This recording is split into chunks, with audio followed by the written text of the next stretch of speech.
All right. So for years, people have been asking me, when are you going to interview Ben Askren? And for years, I've tried and to no avail. But luckily, for the first time in my career, Funky Ben is joining me on the other side of the camera. Former Bellator champion, former ONE champion, former UFC welterweight, and now he's living that retired life, but still involved in the game. He'll be part of the Apprentice ONE Championship edition. That's going to be dropping soon on the ONE app. But Ben Askren, happy to have you here, sir. How are you?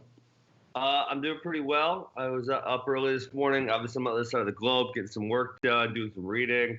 Life's pretty good. So where are you right now? I'm in Singapore. Oh, no kidding. Yeah. How are you enjoying the trip? You know what? They're very strict over here with the Corona thing, way more than so in America. So when I got here, I had to get tested. I did a 2-day quarantine. And they're still very strict and regimented on what I can and can't do. So I would love to have a little more freedom, but I understand how they like to roll over here. So I get it. So I have a lot of work in my room. I'm getting stuff done while I have free time. So what are you doing in Singapore, if you don't mind me asking? I'm sure is this ONE involved? Yeah, you mentioned. Oh, it. You're filming now. Yeah, I'm filming for the Apprentice, the ONE Championship edition. Yeah, I've never been part of a TV production, so it's kind of an interesting new thing. Well, obviously besides fighting, but like for a TV show. So I filmed with Brandon Vera yesterday. We had a good time. We enjoyed ourselves. Yeah, it was good. There you go. So it has been right around a year. We're recording on a Monday night. So 2 days from right now, as we record, will be the 1-year anniversary of you going on Ariel Helwani's MMA show and announcing your retirement from the sport. Isn't that crazy? Yeah, it does not feel like that long ago, actually. It really doesn't. But that sounds, yeah, obviously it was November of last year. Yeah, I mean, the whole last couple of years, it kind of seems like a blur to me how fast everything went by from the unretirement to the fighting to the retirement again. And then obviously this year with 2020 for everyone's been pretty wild with everything going on. So when it comes to the Apprentice thing, I wanted to go back to this real quick. What is your role in the show? Like, I know that there's a whole slew of you guys and gals that are going to be making special guest appearances, but I talked to DJ a little while ago. He said he's going to be a special guest judge of some sort. What is your role going to be? I don't even know what they would call my role, a special guest of some sort. I did some things and I'm not really supposed to talk about what I did. So I'm just going to leave it at that I'm a special guest, but yeah, they got a pretty good group of athletes. DJ was here, GSP, Henzo Gracie, Brandon Vera, myself, I think Angela Lee. I don't know who else. I mean, there might be a few more, but not too many more. One of the big reasons that you had to retire was due to you having problems with your hip, and I know it required a full replacement surgery, which you had a couple of months ago. You posted that it wasn't a full replacement? It was called the Birmingham hip. Oh, you want to see my scoliosis? I'll show you. Oh, jeez. Yeah. That thing's massive. So it's called the Birmingham hip. So what they do is they get it all cleaned up. They cap the top of, the bone goes into the socket. So they cap the top of it, and then they clean up the inside and they put something on the inside. Yeah. So I mean, I'm pain free. I was, there's a whole bunch of other things. I knew a bunch of pain on my one side and range of motion was tied to my hip issue, but I had all kinds of back problems. And the day after the surgery, they were just gone. It was wild. I really I wasn't anticipating that. I just thought I had a bad back because I wrestled my whole life. And the morning after surgery, I woke up and back pain was gone. And I'm like, maybe I'm on pain pills. Maybe that's it, and then it just never came back. Is this the best you felt in years now? You know what? It's one of those things where when you're in it, you just kind of, this is how it is, and you never really think about it all that much, and you just accept that that's the way it is. And so now, even now that I feel good, it's like, well, I just accept that's the way that I am. So I don't want to say, but yeah, I had relatively severe back pain to go along with everything else, and I had hip surgery, and it's gone. It's tremendous. And what a couple of months has been for you since the surgery. Cryptocurrency is going crazy. Just today, dog, had 20% boom on Litecoin I was watching. Let me make sure I'm not wrong. Yeah, right around 20%. We're in the bull market cycle. I'm having a lot of fun with that. Our wrestling academies are doing great despite the corona thing going on. We've had absolutely zero transmission in our academies. So that's going really well. Yeah, having a lot of fun this year. Yeah, President of the United States called you a young superstar, getting WWE and a male model. you're getting WWE title belts. I got away with a lot of things in my life because of my looks. Yeah, I feel you, man. I'm right there with you. It must be this facial hair thing we got rocking right now. One thing I did notice, you interviewed John freaking Danaher. What was that like? I mean, you talked to him for about an hour. You know who else I interviewed? I got to interview Ron Paul, and he's like one of my heroes this year. So that was fun. The Danaher interview was awesome because, they said like, hey, interview John for 15 minutes or whatever. And, we sat down and we just started talking and we kept talking. And then all of a sudden it was like an hour. And I'm like, oh, shit, it's been an hour, So it was like a really organic conversation where I just had a lot of fun talking to another really, really great mind in grappling. How did you initially react to the Donald Trump thing right off the bat? Because that was just great. I mean, most of the stuff is like, I'm not, I know people start tweeting me and I'm like, what are they talking about? And then I have to go look it up. I'm like, oh my God. I don't know, it's equally terrible and great and funny at the same time. It's kind of a weird world where, the president of the United States is referencing me multiple times. Probably not in all that. He's saying positive things about me, but it's all circulating around an event that was very negative to me. But I think the ultimate turn is that George has become ultra right wing. I mean, he's going nuts on Twitter. It's pretty wild. It's just a crazy year for us all, Ben. We're seeing all these things we never thought we would. Mm-hmm. And one thing we were expected to see it at some point, but you're in Singapore filming for The Apprentice right now, a little over 2 years after the trade is finalized, because I think we just surpassed the 2-year anniversary of that. You're back teaming up with Chatri and the promotion once again. How did this all happen to actually get you involved in the show? I don't even recall when he asked me for sure, because obviously there were some hiccups this year with the pandemic, but he's someone I keep in touch with. I don't want to say on not on a weekly basis, but maybe a couple times a month, just touch base about something going on. We have a really friendly relationship, and we're both obviously interested in MMA, interested in the business of MMA, so I don't know. I talked to him kind of regularly, and he asked, and I said sure, and that was that. Well, I'm glad you're here, because I don't know when I'm going to get the chance to talk to you again. So I want to pick your brain about a few things, if you don't mind. Ask all the toughest questions you got. I'm ready for it. Well, this is all fun stuff. This is all stuff you probably talk about day to day anyways. But, obviously you're watching all these events. You're giving your takes on your various podcasts. But the popular topic in the sport right now, because it's late in the year, and it always seems to be this way, but it's a little more interesting now, it's the Fighter of the Year talk. And normally it's either locked up or it's down to like 2, maybe 3 fighters tops. But this year it is freaking wide open. And most of the times it would go to a champion of some sort, but with COVID-19 going on, we're seeing fighters like Khamzat Chimaev, fighters like Kevin Holland. They're very opportunistic. They're making big strides, and they have huge main events coming up with title implications this quick against Leon Edwards and Jack Hermanson, respectively. So with all this going on, how are you looking at the Fighter of the Year conversation right now? That's a good one, because I guess none of the champs have necessarily stuck out that far. And obviously, like you said, this year with the Corona situation, it's been really difficult for people to get regular bookings.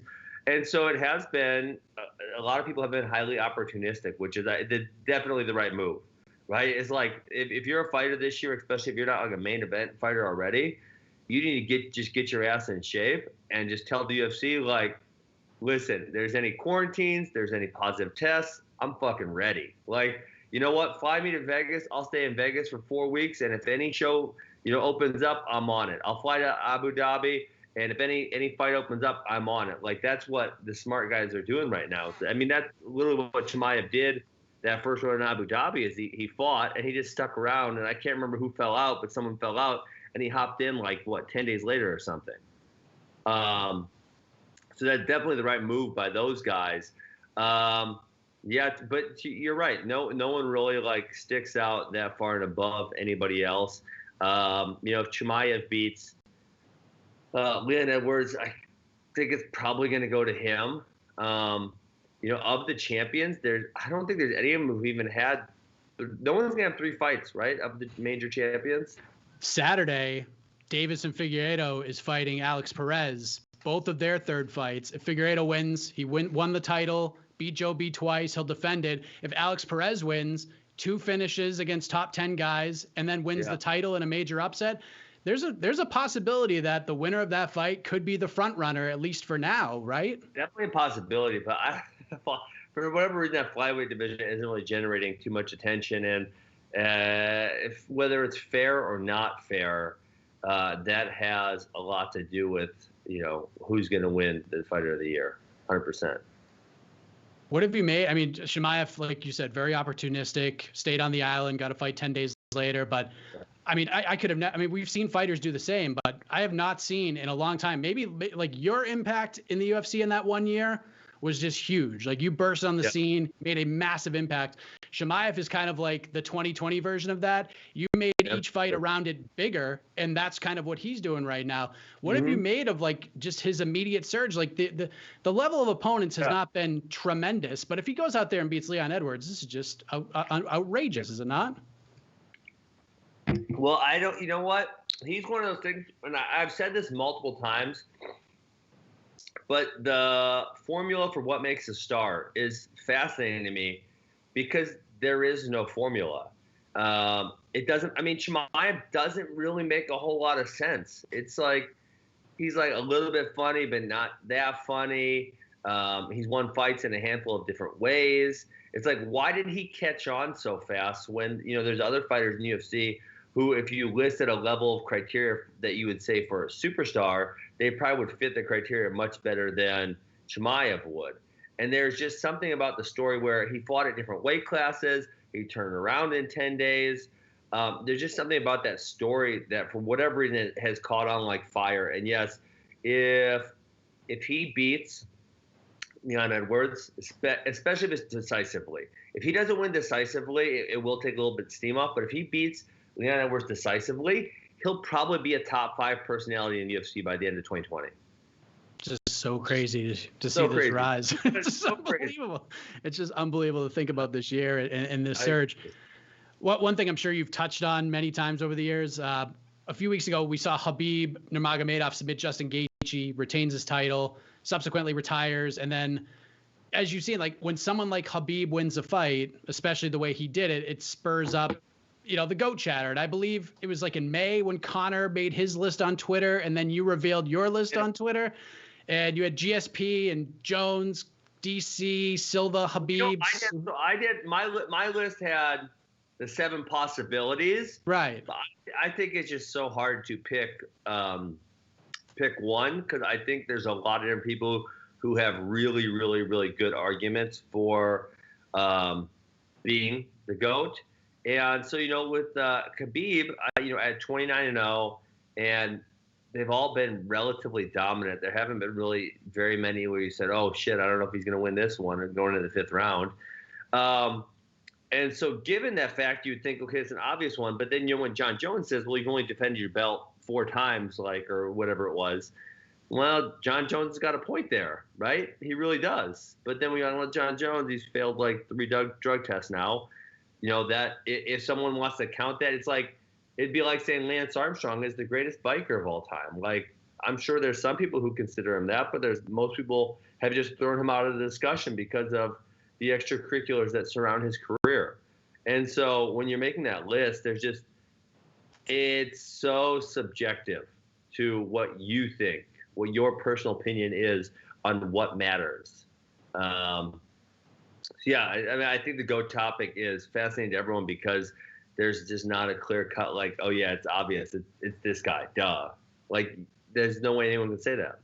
Yeah, and I think what throws people off sometimes is that they combine the GOAT in the pound for pound discussion, because to me, like, GOAT is like all time, start to finish, entire career, but pound for pound to me is like right this second, right now, who is the most dominant fighter in the world. To me, John Jones, GSP, they're in the GOAT conversation, maybe 1A, 1B. And then right now, it's hard to argue that Khabib is not the best pound-for-pound fighter on earth. It's just so dominant.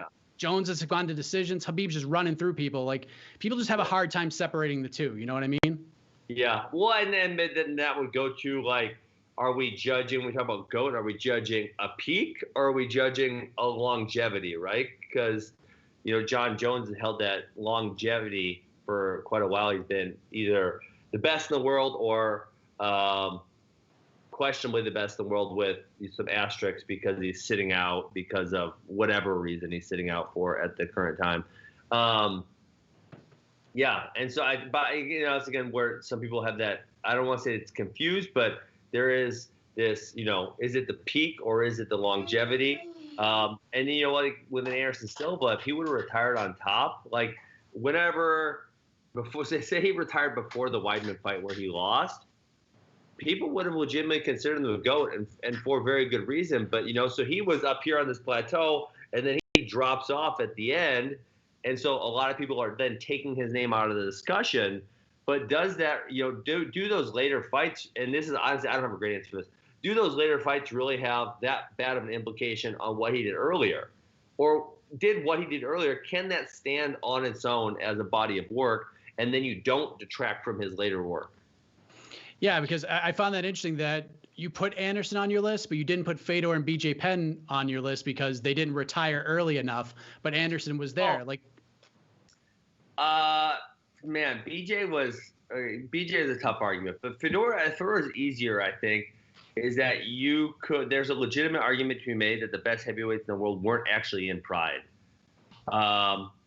You know, a lot of people thought that unequivocally the best heavyweights in the world were in the Pride organization while Fedor was there.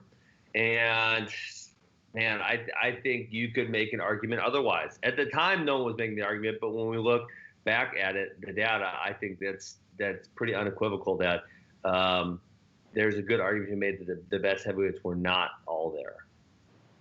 Do you think Khabib comes back? Hope not. I love reading about great athletes, and I wanted it for myself. I fucked it up, right? I always wanted an athlete to have like that picture perfect ending because there's so few that actually have that ending where they're on top, they did everything they wanted to do, and they ride out into the sunset and they said, I don't need this shit anymore. So I hope so, but you know, I don't know. What about you, man? I know you just had surgery. You're feeling good. The back pain has gone away. But I mean, you're a pro wrestling fan as well. There's always that never say never mantra in the pro wrestling world, WWE especially. Like, can you say definitively that we have seen your final fight, or do you think, you know, right place, right time, right opportunity, right money, maybe you'll scratch that itch? I would say never say never. I think it's unlikely. I'm going to wrestle next year, not WWE wrestle, real wrestle. I mean, I need a reason to train and be in shape. I love eating freaking ice cream and everything else. So if I'm like, I don't have a good reason. I haven't gotten on the scale in a year. I haven't gotten on the scale since I fought Damian Maia over a year ago. If I don't have a good reason to get on the scale, I'm not getting on the scale. And I know that ain't great for my health. So I'm not super obese, but I'm definitely not in great shape right now. And so I can't really train I can ride a bike right now. That's about all I can do with my hip. But give me a few more months and I'll be able to get on the mat and start lightly doing some stuff. I'm definitely going to try to do some wrestling matches next year just so I give myself a reason to stay in shape. And, you know, I'm at the Wrestling Academy 5 days a week anyways, so it's not like it's going to change my life all that much. I'll just get in there and hop in and work out a few times. Wow, look at you. I mean, not many people come back from that surgery and get on the wrestling mat that quickly. Well, so my doctor doesn't think there's been anyone who's had the surgery and then fought professionally afterwards. I think he's had maybe a few golfers or a few other. He's done like 950 of these. He's like one of the preeminent guys in the United States at it. And I want to say maybe he did like the Undertaker or something like that. Yeah. So I want to do something, right? I mean, one of the main reasons I was excited to get this specific surgery, if you get the full hip replacement, you can't do shit. Like, you can't run, you can't wrestle, you can't grapple. You're out on everything. And with the surgery that I got, I should be able to be full go after a year. Were you originally supposed to get the full hip replacement? There's within the medical community, there's like a debate on whether this surgery is better than the full hip, because I guess there's a slightly higher failure rate or something to that effect. But given my age and the fact that I'm young and I'm healthy, and that this will give me the opportunity to do things I want to continue to do in my life, I thought this was pretty much, for me, it was a no-brainer. So a week or two ago, I'm like just surfing the internet like I normally do, and I see your name popping up, and Jake Paul continues to say your name like he's about to fight Nate Robinson. What is up with this, man? What the hell? Like, he says he wants to box you, Masvidal, and McGregor to prove he's a legit boxer. Like, I feel like the two of you guys have had this thing for a while now. Like, what is the deal? No, I was gonna wrestle. Logan Paul came at me last year, and I think that's his brother or cousin or some shit. I don't know what their deal is, but I think he was actually a wrestler, and he wanted to wrestle somebody, and I said, well, we don't got to do a full match, but I'll pin you in under a minute. No problem, Bubba. And he obviously did not accept the challenge because he pretty much knows that that's how it would go down. Yeah, and Jake Paul wants to box me. I don't know. I'm not a boxer, but I could beat up a bum YouTube celebrity. Oh man, I would love that. That would sell a lot of pay-per-views. It would be something to do just because you could say like, I did it, It's like I don't got to go box fucking Roy Jones, get my ass whooped or nothing. I can box as some YouTube bum and get paid for it. Like, what a tremendous livelihood. Yeah, absolutely. Yeah. By the way, your son Chase Hooper is getting back in the cage on December 12th. Yeah. Peter Barrett. Yeah, we might have some more stuff coming up soon. You never know. Oh yeah. Well, I know you guys did some stuff earlier, right? Yeah. Or at least filmed some stuff. Never know. Wow. Okay. Have you seen him as of late? I know you guys pranked Ariel, but have you seen him since then? Oh, yeah. I don't remember when it was. A couple weeks back, month back, something like that. Do you guys keep in touch often? Not super often. Just reach out once in a while. Yeah. Last thing for me, true or false, Dave Portnoy will be on the Funky Crypto podcast sometime in 2021. Man, that dumbass sold out at well, we in the crypto community, you call it weak hands, right? Because the crypto price, it's like Litecoin went up 20% in the last 24 hours, but then it could drop 12% tomorrow, right? And that happens. And so I think he got in and he went on a little ride, went up about 20%, and it dropped 10%, and he acted like a wimp, and he got out and he said, I'm done with it. I can't handle this. So he's got weak hands. Once you've been in the crypto space for a while, you realize it's highly volatile, and I enjoy it because I always love gambling. It kind of kicks my gambling urge. I don't need to gamble because I get to watch the crypto markets. Yeah, I think he's going to be on. I think he's been retweeting us a few times. I think he's got some curiosity around the show that we do. Yeah, I'm going to say yes. True. That'd be a pretty big get for you, man. He's yeah, absolutely. Well, I appreciate it. I appreciate the time, man. I know you're halfway across the globe and doing a lot of different things, and this is one of those bucket list conversations for me. I'm glad we were able to make it happen. Big shout out to One for setting this all up. But anything else you want to get off your chest before we say goodbye? I know you got a million things going on. No, just follow me on social media. You'll probably see all my stuff at Ben Askren, and you guys have it on the Instagram, but same thing on Twitter. I don't really post all that much on Facebook. I don't really have Instagram. I really enjoy Twitter mostly. And then check me out on One Championship, the Apprentice edition, Apprentice One Championship edition, and who knows where else you'll be seeing me coming up. There you go, man. I appreciate the time. Thank you again. Got it. Have a good day, bud.